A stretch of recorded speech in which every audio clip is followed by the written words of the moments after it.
इन सारे लेसन्स को one by one करते हुए सारे हम वीडियोस में सीखेंगे कि ड्राफ्टिंग, इंस्ट्रक्शंस फॉर ड्राफ्टिंग। तो मोटा मोटा मैं दिखा देती हूँ आपको हम आगे आगे क्या क्या कुछ सीखने वाले हैं। मेथड ऑफ ड्राफ्टिंग है, यहाँ पर डायग्राम्स के साथ दिया हुआ है, और फैक्ट्स अबाउट फैब्रिक्स, यानी कौन से फैब्रिक्स किस तरह के बुनत वाले होते हैं वगैरह, हम उसके बारे में सीखेंगे। फिर उसके बाद कपड़े को किस तरह से फोल्डिंग करना होता है, फिर उसके बाद कौन से प्लीट्स को क्या कहते हैं, ये सीखेंगे। हेलो फ्रेंड्स, अस्सलाम वालेकुम, welcome back to my channel. तो फ्रेंड्स, ज़रबकार system of cutting tailoring book से हमने टेलरिंग सीखना स्टार्ट किया था, ठीक है। तो आज की इस वीडियो में हम क्लासेस की पहले से शुरुआत करेंगे। ज़रबकार सिस्टम ऑफ कटिंग बुक से किस तरह से हमने टेलरिंग प्रॉपर्ली सीखना है, इस बुक के मेथड्स को फॉलो करते हुए कंप्लीट फार्मूलाज के साथ हम कटिंग करना सीखेंगे। तो कंप्लीट गाइडेंस इस किताब से हम, इस टेलरिंग बुक से हम सीखेंगे कौन सा कितना आर्म होल कितना होगा, किस तरह से हमने बॉडी मेजरमेंट्स देखने होंगे, किस तरह से कौन से मेजरमेंट्स को हम किस फार्मूला से कटिंग करते हैं, और जिस तरह से ये इस बुक में परफेक्ट मेजरमेंट्स के साथ इसमें दिखाया गया है। तो इसको हम फॉलो करते हुए बिल्कुल कटिंग का और स्टिचिंग का सही तरीका सीखेंगे। कटिंग के फार्मूलाज परफेक्टली इस किताब से हम सीखेंगे। इस किताब से सीखना बहुत ज़्यादा फ़ायदेमंद है, क्योंकि ये किताब एक बहुत अच्छे प्रोफेशनिस्ट ने लिखा हुआ है। देख सकते हैं आप, ज़रबकार टेलरिंग कॉलेज, ये मुंबई में था पहले, तो इस कॉलेज में पढ़ाई गई ये किताब है। ये किताब पढ़ाया जाता था पहले कटिंग और स्टिचिंग सीखने वालों के लिए। तो फिर आज से हम सीखते हैं इस किताब से। स्टिचिंग वाले वीडियोस भी अपलोड करती रहूँगी, और वीकली वंस और ट्वाइस जिस तरह से मुझे फैसिलिटी होगी उस तरह से कटिंग सीखने के वीडियोस मैं अपलोड करती रहूँगी। तो प्लीज़ चैनल को सब्सक्राइब करके रखिए, और दूसरों के साथ भी जो शौकीन हैं, जो टेलरिंग सीखने के लिए कोशिश कर रहे हैं, उनके साथ भी ज़रूर वीडियो को शेयर कीजिएगा और चैनल को सब्सक्राइब करके रखिएगा। तो फिर चलें स्टार्ट करते हैं। सबसे पहले हम देख लेते हैं नंबर ऑफ़ कंटेंट्स क्या दिए हुए हैं इस टेक्स्ट बुक में। तो प्रीफेस, तो ये प्रीफेस हमें ज़रूरत नहीं है पढ़ने की, और अगरचे आप चाहें तो इस टेक्स्ट बुक के पेज बाय पेज स्क्रीनशॉट्स भी निकाल कर रख सकते हैं। अगरचे आपके पास बुक अवेलेबल नहीं है तो इसकी सहूलत के लिए मैं एक बार फुल पेज आपको दिखा देती हूँ। आप चाहें तो इसके स्क्रीनशॉट्स भी निकाल कर रख सकते हैं। तो सबसे पहले यहाँ पर है मेट्रिक सिस्टम और एनाटॉमी फॉर कटर्स। तो पेज नंबर 7 पर है मेट्रिक सिस्टम, और पेज नंबर 8 पर है एनाटॉमी फॉर कटर्स। तो ये मेजरमेंट्स के बारे में है, और ये कटिंग करने वालों के लिए एनाटॉमी यानी किस तरह से बॉडी के साइजेस हम देखने हैं वो उसके बारे में है। तो चलिए फिर स्टार्ट करते हैं। तो ये देखिए, सबसे पहले मैट्रिक सिस्टम। तो मैट्रिक सिस्टम के आज के इस क्लास में हम जानेंगे कि इंचेस क्या होते हैं, मेजरमेंट्स क्या होते हैं। तो इसको पढ़कर हम प्रॉपर तरीके से सीखेंगे। तो वीडियो को थोड़ा सा जूम कर देती हूँ मैं, ताकि आपको बुक में लिखे गए सेंटेंसेस प्रॉपरली नज़र आ सकें। तो matric system, the existing matric system is used in this book, यानी जो एग्जिस्ट है अभी उसका मैट्रिक सिस्टम यहाँ पर इस बुक में यूज़ किया गया है। एग्जिस्टिंग मतलब जो अभी है वो, मैट्रिक सिस्टम मतलब मेजरमेंट्स के जो नापे जाने वाले सिस्टम है, वही सिस्टम का यहाँ पर जिक्र हुआ है इन दिस सिस्टम। तो इस सिस्टम में 1 inch is equals to 2.54 centimetres और 2.5 सेंटीमीटर्स। यानी इस सिस्टम में क्या है कि 1 इंच इक्वल है 2.54 सेंटीमीटर्स के, यानी 2.5 यानी 2.5 सेंटीमीटर कह सकते हैं आप अपने हिसाब में हम। तो 2.5 सेंटीमीटर इक्वल होता है 1 इंच के, i.e. 1 inch into 2.5 is equals two centimetre. And 1 yard यानी 1 यार्ड जो है वो 36 इंचेस होता है, तो वो इक्वल होता है 91.5 सेंटीमीटर्स के। एंड 1 मीटर यानी 100 centimetres is equal to 39.57 inches. यानी आप यहाँ पर खूब अच्छी तरह से समझ लें कि 1 इंच जो है वो 2.5 सेंटीमीटर होता है, यानी 2.5 सेंटीमीटर का 1 इंच बनता है, ठीक है। और जब भी हम 1 मीटर कहते हैं ना, तो 1 मीटर कितने का होता है, 39 इंचेस का 1 मीटर होता है। तो 39 इंचेस सेंटीमीटर्स में कितने होंगे, 100 सेंटीमीटर्स होंगे। तो 100 सेंटीमीटर्स का अभी जब यहाँ पर हम इंच टेप देखते हैं, तो जैसे यहाँ पर 39 सेंटीमीटर्स है, तो यहाँ पर 1 इंच कंप्लीट, 1 मीटर कंप्लीट होता है। तो देख सकते हैं आप, यहाँ पर 39 इंचेस है, तो यहाँ वहीं सेम साइड 100 सेंटीमीटर्स कंप्लीट होते हैं। तो ये 100 सेंटीमीटर और ये 39 इंचेस, तो ये 0.57 का मतलब हाफ इंच यानी सिर्फ इतना, तो इतना यानी क्वार्टर इंच कहते हैं, उसका हिसाब है।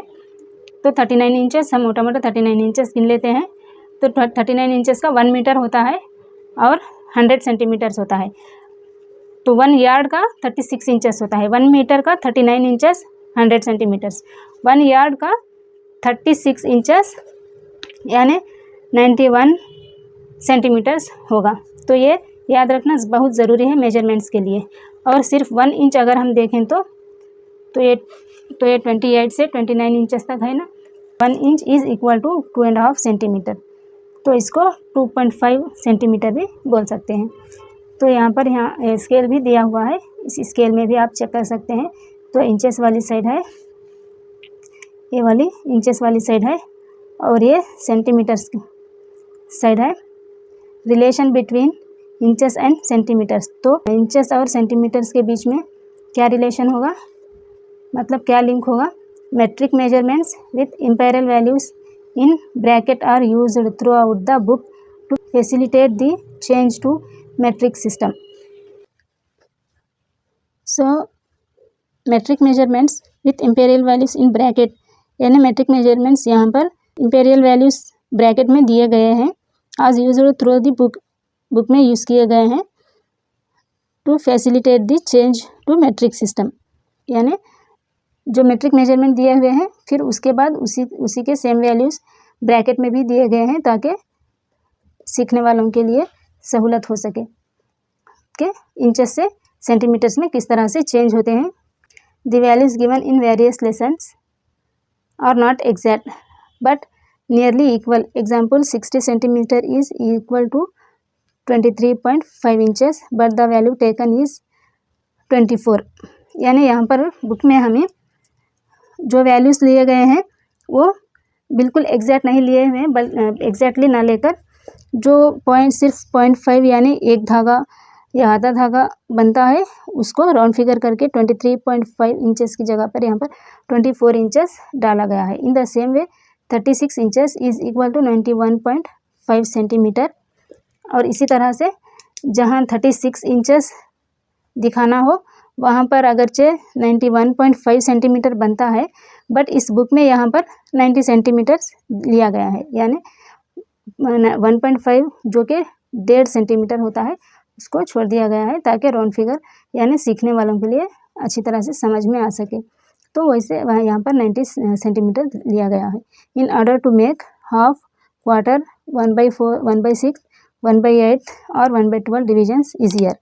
यानी इन ऑर्डर टू मेक, यानी ये जो यहाँ पर ये हाफ इंच है, 1/4 इंच है, और 1/6, 1/8, 1/12 इंचेस जो है यहाँ पर, इन डिविजन्स को आसान बनाने के लिए यहाँ पर राउंड फिगर जो नियरली यानी नज़दीकी जो इसका नंबर है वो लिया गया है।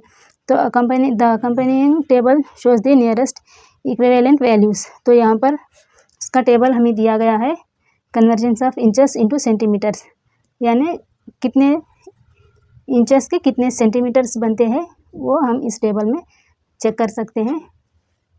तो यहाँ पर देखिए 1/4 ये इंचेस है और ये सेंटीमीटर्स है। तो 1/4 यानी क्वार्टर इंच का जो इक्वल पार्ट होता है वो सेंटीमीटर्स में 0.6 आएगा। ठीक है, तो फिर हाफ इंच का जो है 1.3 आएगा सेंटीमीटर। 3/4 इंच का जो है 2.0 सेंटीमीटर आएगा। 1 इंच का जैसे हमने पहले भी सीखा 2.5 इंचेस आएगा। और 1 and 1/4 इंचेस का सेंटीमीटर्स में 3.2 आएगा। और यहाँ पर 1.5 इंच का जो है 3.8 सेंटीमीटर्स आएगा। 3/4 inches is equal to 4.5 centimetres यानी 4.5 सेंटीमीटर आएगा।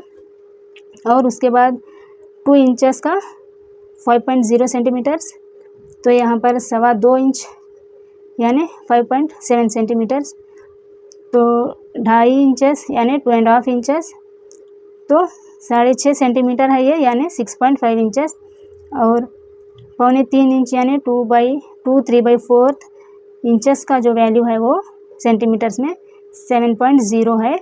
और 3 इंचेस का जो वैल्यू होगा वो 7.5 सेंटीमीटर यानी 7.5 यानी 7.5 सेंटीमीटर भी इसको बोल सकते हैं। तो इसी तरह से यहाँ पर मुकम्मल गाइड सेंटीमीटर्स की दी हुई है। आप चाहें तो इसका भी स्क्रीनशॉट निकाल कर रख सकते हैं। देख सकते हैं आप 4 inches 10 centimetres, 5 inches 12.5 centimetres 12.5 centimetres, 6 inches 15.0 यानी बराबर परफेक्ट 15 पॉइंट्स को 15 सेंटीमीटर्स होगा। तो 7 इंचेस 18.0 सेंटीमीटर्स, 8 इंचेस 20.5 सेंटीमीटर्स। इसी तरह से ये सारे भी आप चाहें तो देख सकते हैं। मैं 1 बाय 1 पढ़ती रहूँगी तो फिर वीडियो लंबी हो जाएगी और आप स्किप करेंगे और मेरे वीडियो को बैड इंप्रेशन आएगा, तो ये मैं नहीं चाहती। प्लीज़ वीडियो को बगैर स्किप करे पूरा ज़रूर देखिएगा। एक एक पॉइंट भी ज़रूरी होते हैं। जब हम एक्सप्लेन करने बैठते हैं तो हमारी इंटेंशन होती है कि आप लोग बिल्कुल परफेक्टली सीख पाएँ, तो इसके लिए थोड़ा वीडियो लंबा भी हो जाए तो प्लीज़ बगैर स्किप किए ज़रूर देखिएगा। तो आखिर में यहाँ पर 36 इंचेस को 1 यार्ड कंप्लीट होता है और 39 इंचेस को 100 सेंटीमीटर्स कंप्लीट होते हैं। तो यहाँ पर 39 इंचेस का नहीं दिया है, 38 इंचेस के बाद का 40 इंचेस दिया हुआ है। और यूजुअली हम सबको पता है कि 39 inches is equal to 100 centimetre and is equal to 1 metre. तो चलिए सेंटीमीटर्स की मेट्रिक सिस्टम की कंप्लीट हुई यहाँ पर एक्सप्लेनेशन। तो अभी हम देखते हैं एनाटॉमी फॉर कटर्स।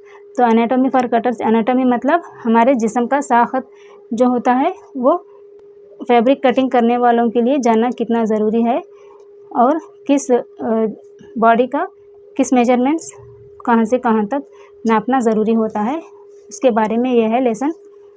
तो यहाँ पर देख सकते हैं आप, to be successful in garment cutting one must know the size, structure and attitude of the human body. जैसा कि मैंने अभी कहा, एक सक्सेसफुल गारमेंट कटर बनने के लिए हर एक को ये जानना ज़रूरी होता है कि यानी कि साइज़, स्ट्रक्चर और एटीट्यूड ऑफ ह्यूमन बॉडी, यानी इंसानी जिस्म की साख्त के बारे में और साइज़ के बारे में यानी नाप के बारे में और स्ट्रक्चर के बारे में जानना ज़रूरी है। फॉर विच ही और she has to cut and fit, यानी उसके लिए ज़रूरी है जिसके लिए कटिंग करने के और बॉडी की फिटिंग के सही तरीके से बनाने की ज़रूरत होती है। ये student should therefore remember the following points about the anatomy.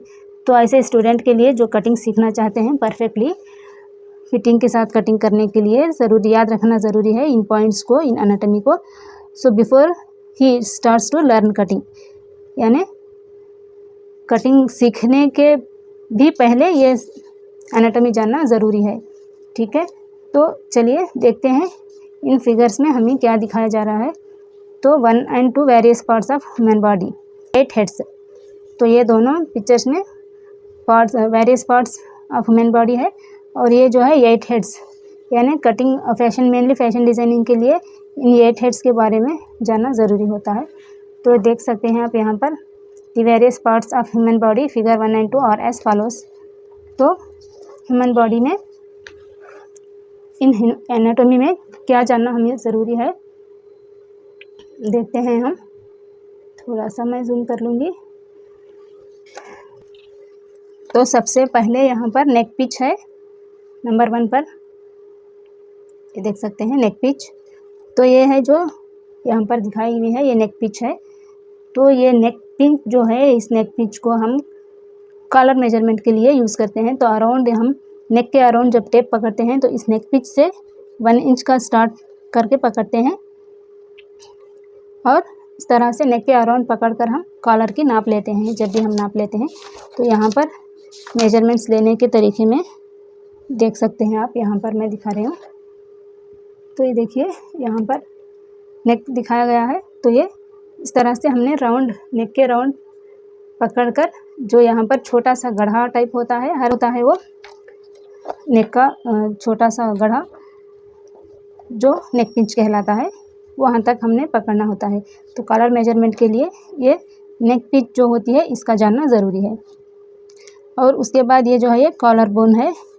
तो इसी तरह से ये नेक पिच जो होता है, ये इस बोन, जो इस साइड में बोन होती है, इसको कॉलर बोन कहते हैं।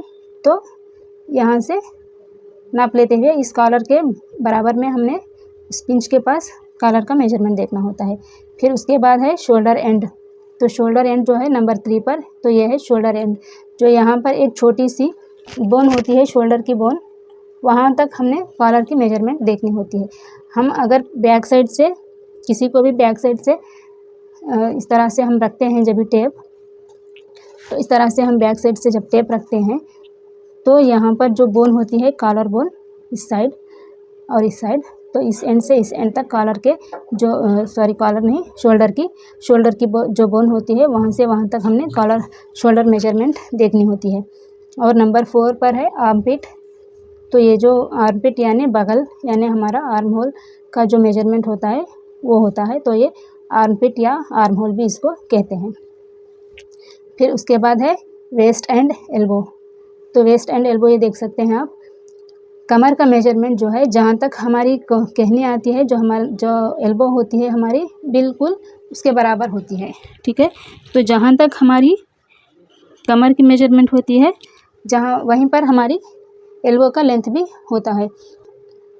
हमारी कमर की लेंथ का अगर हमें समझना है कि कमर की लेंथ कहाँ तक देखनी है, तो उनके लिए कोनी चेक करने का भी ऑप्शन रहता है कि ऊपर से कोनी कहाँ तक हमारी कहनी जो एल्बो होती है वो एंड हो रही है, तो उसी के बराबर हम एल्बो के बराबर वाले साइड से हम वेस्ट का मेजरमेंट भी देख सकते हैं। ठीक है, तो वेस्ट एंड एल्बो हो गया। नंबर 6 पर है नी।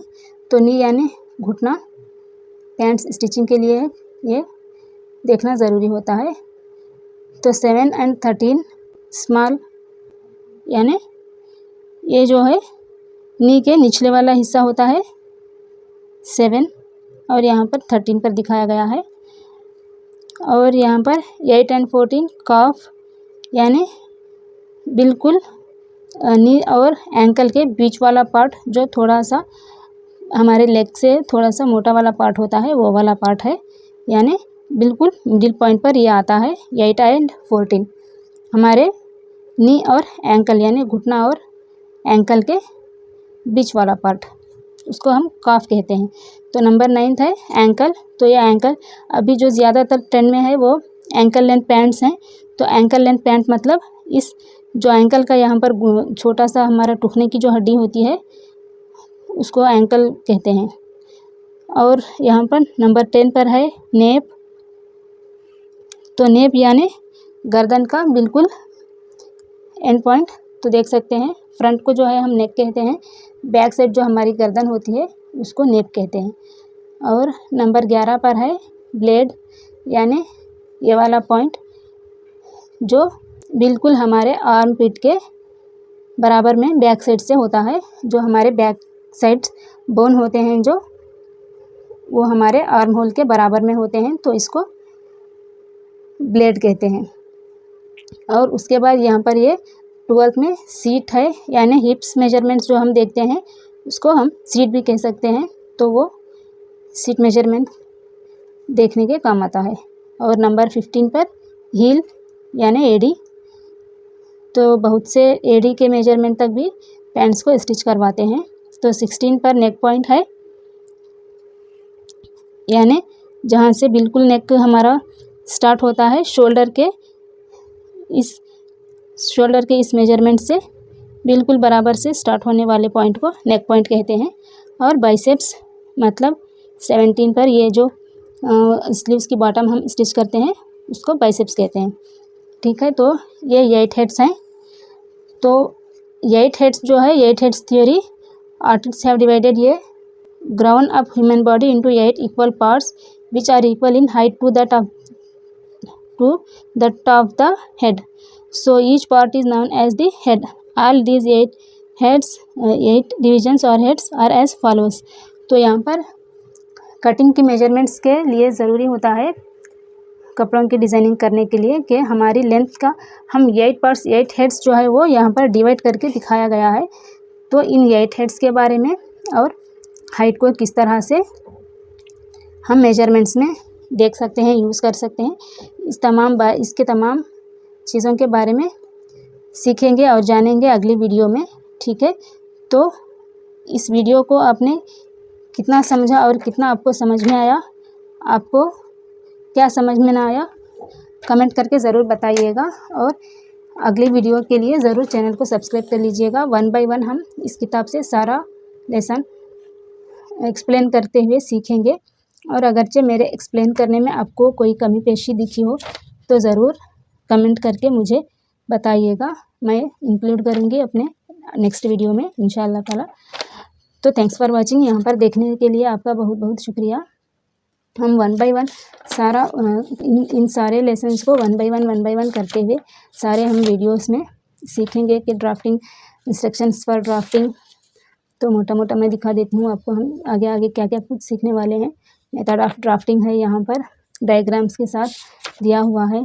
और फैक्ट्स अबाउट फैब्रिक्स, यानी कौन से फैब्रिक्स किस तरह के बुनत वाले होते हैं वगैरह हम उसके बारे में सीखेंगे। फिर उसके बाद कपड़े को किस तरह से फोल्डिंग करना होता है। फिर उसके बाद कौन से प्लीट्स को क्या कहते हैं ये सीखेंगे। ठीक है, तो ये सारे हम प्रेसिंग करने का कपड़ों को प्रेसिंग करने का, आयरनिंग करने का तरीका सीखेंगे। और फिर उसके बाद हाँ, ये स्कर्ट वाली एक्सप्लेन्ड वीडियो मेरे चैनल पर पहले से अवेलेबल है, तो इसका हम आगे बताएंगे आपको। और इसी तरह से 1 बाय 1 करते हुए हम सारे लेसन्स इसमें के इंशाल्लाह पूरे सीखेंगे और पूरे करेंगे। और देखते ही देखते आप सारे कटिंग सीख जाएंगे। हम आगे अगर कटिंग स्टार्ट करते हैं तो उसमें हम ड्राफ्टिंग किस तरह से करते हैं, हम पैटर्न्स किस तरह से कटिंग करेंगे, पेपर भी कट करके दिखाएंगे। और फिर फैब्रिक की भी हम साथ में कटिंग करेंगे।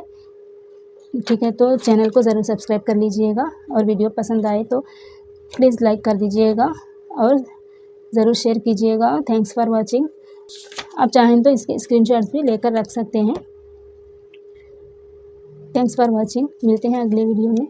अल्लाह हाफिज़, टेक केयर।